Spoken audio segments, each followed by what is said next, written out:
예, 오늘 하나님께서 주신 말씀 여보 18장 28절에서 40절 말씀입니다. 오늘 말씀에 대해서 하나님의 은혜가 여러분들 삶 가운데서 함께 하실 줄 믿습니다. 예, 오늘 말씀 이제 어제 말씀과 이어서 이제 안나스라는 대제사장의 이제 심판을 받게 되죠. 근데 이제 거기에서 이제 가이바라는 또 그 사이죠. 예, 또 대제사장에 보내고 거기에서 이제 또 빌라도 앞에 가서 이제 재판을 받게 예수님을 보냅니다. 빌라도는 로마국의 여기 이 유다를 지배하는 그런 어떻게 보면 총리죠. 그렇게 뭐 기사라고 할까요? 예, 그런 governor 그런 역할을 하고 있는 사람인데요. 이 사람이 이 지역에서 가장 높은 로마의 대표성을 갖고 있는 그 직분을 갖고 있었죠.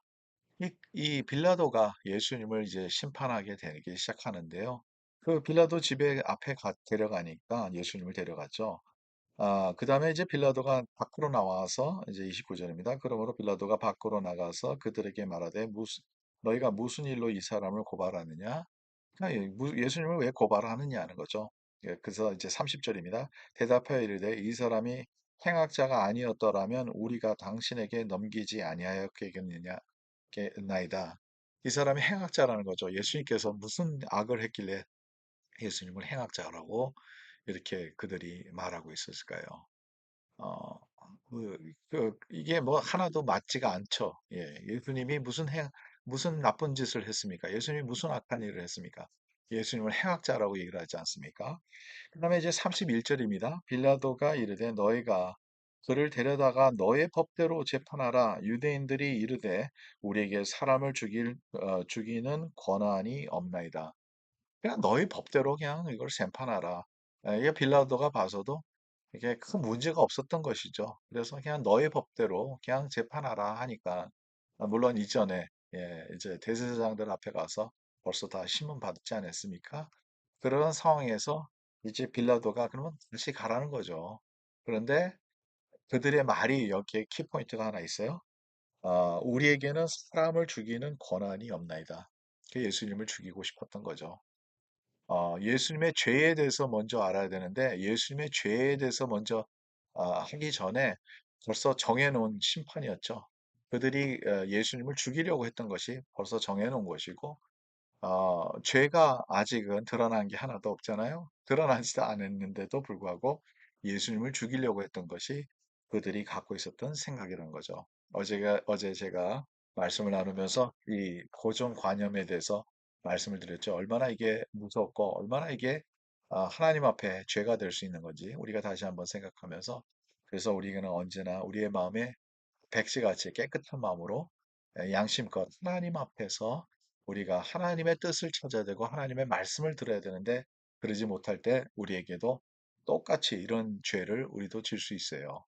그래서 여기에서 중요한 것이 한 가지가 있다면 우리는 정해놓고 가는 이런 일들을 우리 세상에서도 많이 보지 않습니까? 예, 정해놓고 가는 것이 아니라 진정으로 공정과 또 의와 이런 것이 진짜 우리 안에 있기를 먼저 바라고요. 또 여기에서 우리가 영적으로 이것을 말씀을 우리가 본다면 우리가 주님 앞에서 이러면 안 된다는 거죠. 우리가 재판장이 되면 안 돼요. 근데 이 세상에서는 너무나도 내가 갖고 있는 생각이 나를 심판하게, 내가 그를 판단하고 있어요. 모든 것이요. 모든 사건에 대해서도 판단하고, 또 모든 사건에 대해서, 이거는 뭐 어느 누구나 다 그렇죠. 저도 포함해서 그렇습니다만. 근데 가장 중요한 게 뭐냐면, 우리 영적인 존재로서, 우리 크리스천들로서는 우리는 언제나 하나님의 뜻을 먼저 찾아야 돼요. 그게 너무너무나도 힘든 거죠.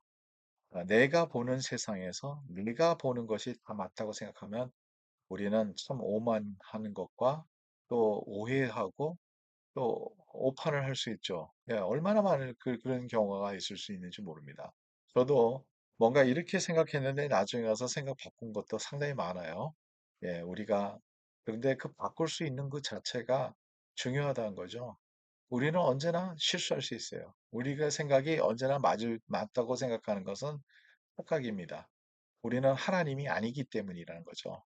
그래서 우리는 더욱더 주님 앞에서 겸손해야 돼요. 우리는 더욱더 하나님의 말씀 앞에 겸손해야 돼요. 그래서 우리는 더욱더 하나님의 말씀을 구하고 하나님의 뜻을 구하고 무엇보다 하나님께서 주시는 마인드를 우리는 배워야 되겠죠. 성령님이 주시는 마인드를 배워야 돼요. 여러분, 그래서 우리가 기도를 많이 해야 되는 거죠. 이 세상에서는 어떤 인포메이션 베이스에 따라서 우리가 이 세상에 돌아가는 것에 대해서 한쪽으로 이렇게 또 이쪽이나 저쪽이나 우리가 언제나 심판하고 있어요. 그게 아니라 언제나 하나님의 뜻에서 하나님이 어떤 생각을 하시는지 그것이 너무 중요한 거 아니겠어요? 여기 보세요. 벌써 죽이려고 결정을 해서 결론적으로 예수님을 죽이게 됩니다. 십자에 못 박혀 죽이게 됩니다. 이러한 결과가 일어났다는 거죠. 물론 이러한 악한 일로 인해서도 하나님께서는 하나님의 선을 이루실 수 있으신 분이죠. 그 일로 인해서 또 하나님께서 우리에게 구원의 길로 인도하셨습니다. 그러나 언제나 우리는 하나님의 편에 서서 하나님의 생각을 생각하고 하나님의 마음을 알고 더욱더 우리가 성령 안에서 기도하며 말씀대로 우리가 그 말씀을 따라서 배워가는 그러한 모습이 우리 안에 있기를 간절히 바랍니다. 이 세상 보는 눈도 그렇고요. 우리가 일대일로 사람들과 대할 때도 그렇고요. 언제나 우리는 하나님, 성령님이 말씀하시는 대로 하나님께서 이끌어 주신 대로 행동하는 저와 여러분 되시기 간절히 바랍니다. 하나님 감사합니다. 지금 혼돈스러운 세상에서 우리가 살고 있을 때 무엇보다 우리가 쉽게 오판할 수 있고 우리가 쉽게 잘못할 수 있고 우리가 쉽게 심판할 수 있는데 하나님 그것이 아니라 언제나 주님의 눈으로 보기를 원합니다. 언제나 주님의 말씀이 저희들의 삶의 기준이 되기를 원합니다. 주님께서 원하시는 것을 우리가 원하기를 원합니다. 주님의 마음이 어디로 가는지 우리가 그것을 배우기를 원합니다. 하나님 저희들 주님 앞에 겸손하게 해주시고 하나님 우리가 정해놓은 그런 길로 우리가 모든 것을 보는 것이 아니라 하나님께서 정하신 대로 하나님께서 이끄시는 대로 성령님께서 이끄신 대로 저희들이 주님을 바라보며 오늘도 주님을 따라갈 수 있는 주의 제자들이 될 수 있도록 도와주시옵소서. 감사하며 모든 말씀 우리 주 예수 그리스도의 이름으로 기도드리옵나이다. 아멘. 예, 오늘도 주님을 따라가는 우리의 삶이 되기를 간절히 바랍니다.